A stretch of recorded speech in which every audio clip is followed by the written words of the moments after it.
మొదటి అధ్యాయము 21వ వచనంలో ఉన్నటువంటి మాటలు మనం చదువుదాం.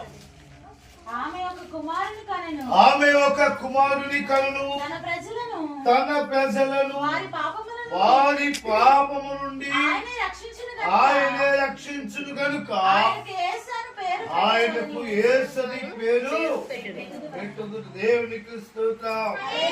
హల్లెలూయా. చక్కటి మాట అది. ఈ మాటను మనము ధ్యానం చేద్దాము.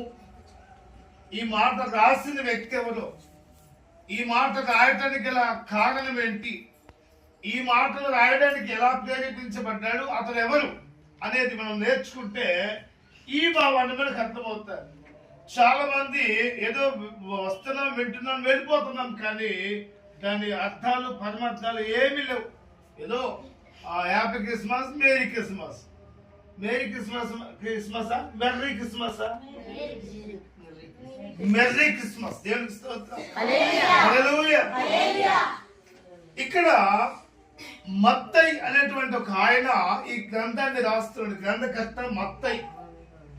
ఈ మత్తయికి వృత్తి ఏంటంటే సుంకమును వసూలు చేసేవాడు, పన్నులు వసూలు చేసేవాడు. మనకి పన్నులు వసూలు చేసేవాడు పేరు చెప్పమంటే జక్కయ్య అంటాం మనం, కానీ మత్తయి తెలవు. ఈయన సుంకపు గుత్తదారుడు. భద్రాచల పట్టణాన్ని గుత్తగా తీసుకొని గవర్నమెంట్ దగ్గర ఒకవేళ 5 రూపాయలు పన్ను తీసుకోవాల్సిన తీసుకొని ఇతను 10 రూపాయలు వసూలు చేస్తూ ఏ రీతిగా ధనాన్ని సంపాదించేటటువంటి వ్యక్తి ఈ యొక్క మత్తయి. దేవునికి స్తోత్రం.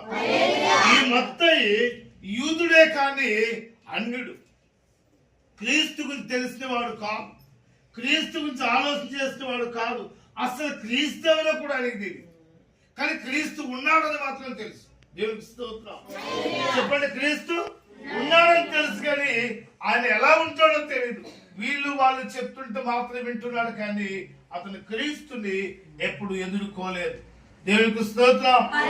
ఒకరోజు ఇదే సందర్భంలో సుంకమును వసూలు చేస్తున్నప్పుడు ఆయన యేసు ప్రభువారు ఆయనకు ఎదురుగా వచ్చాడు.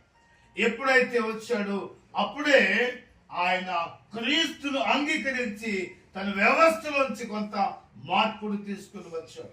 దేవునికి స్తోత్రం. ఇందాక సహోదరి సువార్తముగా చెప్తున్నారు, మాకు చాలా సమస్యలు ఉన్నాయి, మాకు చాలా ఒత్తిడి ఉంది. పోయిన సంవత్సరం పెట్టుకోలేకపోయాం, ఈ సంవత్సరం ప్రభు కల్పించాడు కాబట్టి పెట్టుకున్నాం, మళ్ళా సంవత్సరం పెట్టుకుంటామో లేదో